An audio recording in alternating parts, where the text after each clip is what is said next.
আসসালামু আলাইকুম বন্ধুরা, আজকে আপনাদের নিয়ে চলে এসেছি কালিয়াচকের শেরশাহিতে অবস্থিত একটি গামছার মিলে। এখানে একদম কম দামে হোলসেল রেটে গামছা পাওয়া যাচ্ছে। আজকের ভিডিওতে দেখাবো একটা গামছা কিভাবে তৈরি হয়, একদম এ টু জেড, আর জানবো এখানকার কর্মীদের কাজ ও আয়ের কথাও। তাই ভিডিওটা শেষ পর্যন্ত দেখুন। চলুন শুরু করা যাক আজকের গামছার মিলের সম্পূর্ণ ভ্রমণ। বন্ধুরা, আমরা এখন ফ্যাক্টরির সামনে পৌঁছে গেছি। বাইরে থেকে দেখতেই পাচ্ছেন এখানে গামছা তৈরির কাজ চলছে। চলুন আমরা ফ্যাক্টরির ভিতরে ঢুকে আপনাদেরকে দেখাবো একটা অসাধারণ সুতো কিভাবে ধীরে ধীরে সুন্দর একটি গামছায় পরিণত হয়। বন্ধুরা, গামছা তৈরির প্রথম এবং অন্যতম গুরুত্বপূর্ণ উপকরণ হলো সুতো। এখানে বিভিন্ন ধরনের সুতো ব্যবহার করা হয়। গামছার কোয়ালিটি, ডিজাইন এবং পুরুত্ব অনুযায়ী সুতোর ধরন আলাদা হতে পারে। আপনারা এখানে দেখতেই পাচ্ছেন বিভিন্ন রঙের এবং বিভিন্ন ধরনের সুতো দিয়ে গামছা তৈরি করা হচ্ছে। এই সুতোই পরবর্তীতে মেশিনের মাধ্যমে বোনা হয়ে গামছা মূল কাপড় তৈরি করবে। বন্ধুরা, এবার আমরা চলে এসেছি সেই জায়গায় যেখানে গামছার আসল কাজটা শুরু করা হয়। আপনারা সামনে দেখতেই পাচ্ছেন বড় বড় মেশিন। এই মেশিনের সাহায্যে সুতোকে বুনে তৈরি করা হচ্ছে গামছার কাপড়। মেশিন গুলো কি দ্রুত গতিতে কাজ করছে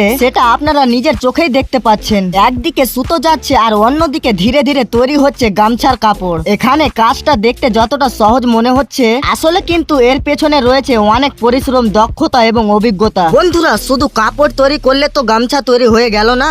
একটি গামছাকে সুন্দর করে তুলতে এর রং, ডিজাইন এবং বর্ডার খুবই গুরুত্বপূর্ণ। এখানে বিভিন্ন ধরনের ডিজাইনের গামছা তৈরি করা হচ্ছে। কিছু গামছা সাধারণ ডিজাইনের, আবার কিছু গামছায় রয়েছে সুন্দর বর্ডার এবং বিভিন্ন রঙের কম্বিনেশন। আপনারা যারা গামছার ব্যবসা করেন তারা নিশ্চয় জানেন, ক্রেতাদের পছন্দ অনুযায়ী ডিজাইন এবং রঙের চাহিদা অনেকটাই পরিবর্তিত হয়। বন্ধুরা, এই কাজটাতে কিন্তু যথেষ্ট নিখুঁত হতে হয়, কারণ মাপের সামান্য ভুল হলেও পুরো প্রোডাক্টটার উপর তার প্রভাব পড়তে পারে। এবার আসছে গামছার খুবই গুরুত্বপূর্ণ একটি ধাপ, ফিনিশিং। গামছার চারপাশে সুন্দরভাবে তৈরি করা হচ্ছে যাতে ব্যবহার করার সময় সুতো খুলে না যায় এবং গামছা দেখতে সুন্দর লাগে। এই ফিনিশিং এর কাজটাই একটা অসাধারণ কাপড়কে সুন্দর এবং ব্যবহারযোগ্য গামছায় পরিণত করে। বন্ধুরা, গামছা তৈরি হয়ে যাওয়ার পর সরাসরি কিন্তু বাজারে পাঠিয়ে দেওয়া হয় না। প্রথমে ভালোভাবে কোয়ালিটি চেক করা হয়, কোথাও সুতো ঠিক আছে কিনা, ডিজাইন কোনো সমস্যা আছে কিনা, মাপ ঠিক আছে কিনা, এসব বিষয় পরীক্ষা করে দেখা হয়। যে গামছাগুলো ভালোভাবে পাস করে সেগুলোই পরবর্তী ধাপে যায়।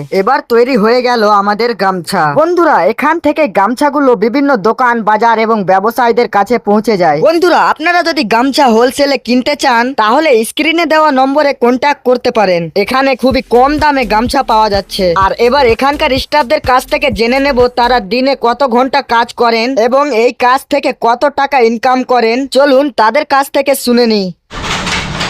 আচ্ছা, এখানে কি কি তৈরি হয়? এখানে গামছা সাদা মাল তৈরি হয়। গামছা সাদা মাল। তো কিরকম, মানে কাজ কিরকম ভাবে করো দিনে? কাজ কীভাবে করি, সকাল 7টাতে এলাম, 12টাতে চলে গেলাম, 2টাতে আসছি, 6টাতে বাড়ি। মানে টোটাল ক ঘন্টা হচ্ছে দিনে? 8-10 ঘন্টা কাজ করি দিনে 8 থেকে 10 ঘন্টা। তো ইনকাম কিরকম হয়, আর্নিং কিরকম হয়? ইনকাম তুমি যেরকম কাজ করবে ওরকম পয়সা হবে। তোমার হাতের উপরে নির্ভর, যেরকম হ্যাঁ। কাজ করবে সেরকম ইনকাম হবে। তো মিনিমাম কত হচ্ছে তোমাদের? মিনিমাম 400, 500, 300 সব রকম হয়, মানে যেরকম কাজ করবো ওরকম পয়সা পাবো। 400, 500, মানে 600, 700, মানে যেরকম কাজ করবে সেরকম ইনকাম হবে। মানে দিনেতে 1000 টাকাও হয়ে যেতে হ্যাঁ, পারে। হয়ে যাবে। যেরকম ডিউটি করবো ওরকম কাজ হবে। ডিউটি হিসাবে কাজ। এটা কি পিস পিস দিতে দেয় না? হ্যাঁ, piece দিতে। পিস হিসেবে। একটা পিসে কত করে দেয়? একটা পিসে 12.5 টাকা। 12.5 টাকা। দিনেতে কত করে করতে পারো? দিনেতে 3টা মেশিনে 50-60টা হয়ে যাবে। 50-60টা। হ্যাঁ।